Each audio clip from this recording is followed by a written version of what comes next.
Well, for the first time this NHL season, we bring on our Locked On Bruins podcast host, Ian McLaren. And Ian, the NHL is back. We had two games on Tuesday night. The Bruins don't play until Saturday, but it's great to have hockey back, I'm sure.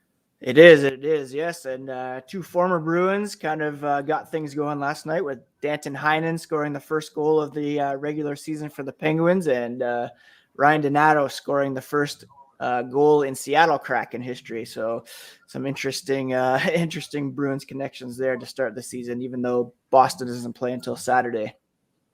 And Ian, obviously the Bruins and the Dallas Stars don't get going for a few days here, but what have you been seeing through training camp in this offseason? The Bruins obviously made it back to the playoffs last year, didn't quite get the result a lot of Boston fans wanted. Did they get better from last year? What did you see in this preseason? Oh yeah, that's an interesting question. There was a lot more roster turnover than expected from my perspective. You know, David Krejci went back to the Czech Republic. Tuukka Rask is sidelined and somewhat of a question mark to return based on his ability to rehab from hip surgery and whether or not there's a need for him with Jeremy Swayman and Linus Ullmark in the mix.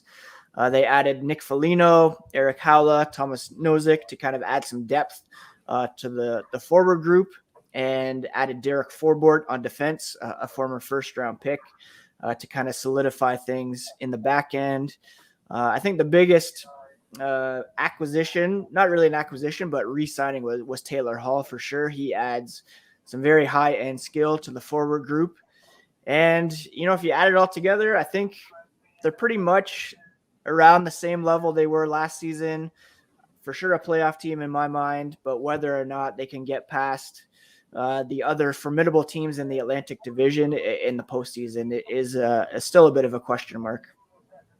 And before we get into, your playoff predictions or anything like that, we're going to start with the goaltending because Jeremy Swayman, a lot of folks in Maine know him well after playing a few seasons at the University of Maine. What are you expecting from this young goaltender? Impressed last year in the 10 or so games that he started for the Bruins. What are you expecting from him to kind of take some load management, obviously, like you mentioned, because Tuukka Rask is sidelined right now?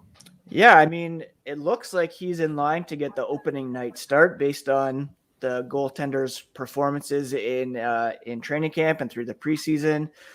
It's based on his performance last year. There are some pretty high expectations for him, not just to be the goaltender of the future for the Boston Bruins, but to assert himself as a viable starter in the NHL this season.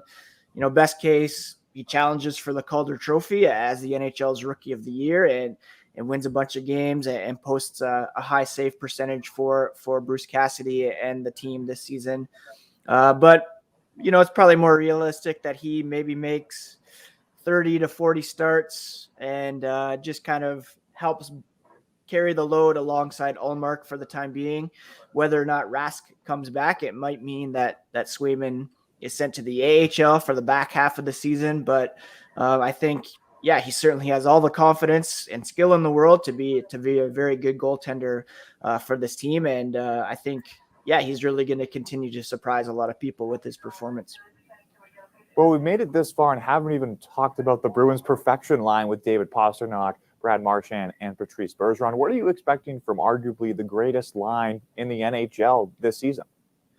I think much of the same, really. Patrice Bergeron, always a force at both ends of the ice.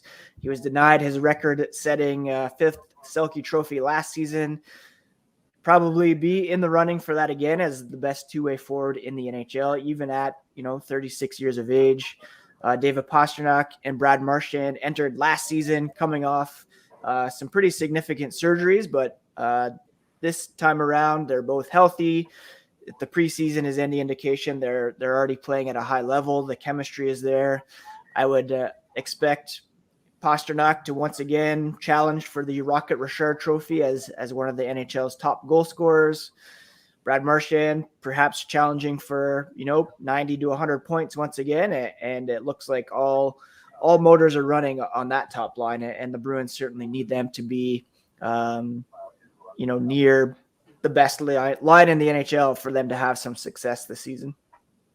And Ian, folks in New England, as I'm sure you know, they know their hockey. But what's something about this Bruins team that a lot of fans don't know and are going to find out, come Saturday? Well, yeah, you already mentioned Jeremy Swayman. I think he'll be a guy to watch this season.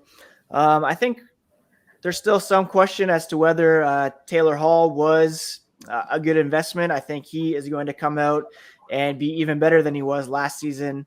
The loss of David Krejci is huge for the Bruins down the middle, that second line center who has been a cornerstone for so long. But I think part of his loss will be made up by the exceptional play of Taylor Hall, almost a Bruin in 2010 in the first round. But the Oilers took him first. Bruins took Tyler Seguin second.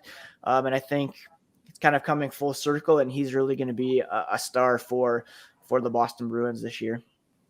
And Ian, a few minutes ago, you mentioned the Bruins are not the only good team in their division. The Tampa Bay Lightning looking to win not 2, but 3 straight Stanley Cups.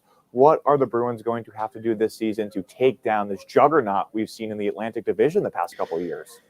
Yeah, I mean, looking at the Atlantic Division, I don't even know if the Tampa Bay Lightning are still the best team in their own state. The Florida Panthers have really made a lot of ground up over the last couple of years. They have Alexander Barkov, who beat out Bergeron for the Selke Trophy, and they're a really up-and-coming team as well. And I think they could perhaps finish first in the Atlantic this season. You have the Lightning, who, in a salary cap era, you can't always keep everybody together. They had some significant losses. Their whole third line moved on from this past season.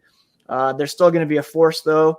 And then you have the Toronto Maple Leafs, who are always, really good in the regular season, but can't quite make it happen in the playoffs, that the Bruins will be competing for a playoff spot. So, the first couple rounds, there's going to be a couple good teams in the Atlantic that will be eliminated. I could see all 4 of those teams finishing in the top 10 in the regular season standings. And it's going to be a real battle for Atlantic division supremacy and to see who comes out into the Final 4. And Ian, that's a perfect transition. And although it's the middle of October, let's think springtime. Where are you expecting this Boston Bruins team to finish in the regular season? And do they have a shot of getting back to the Stanley Cup and even winning it this time after going back to the Cup Finals a few years ago and unfortunately losing it in Game 7 to the St. Louis Blues on home ice? I mean, I'd like to think they have a chance based on their high-end talent. We talked about the best line in hockey there.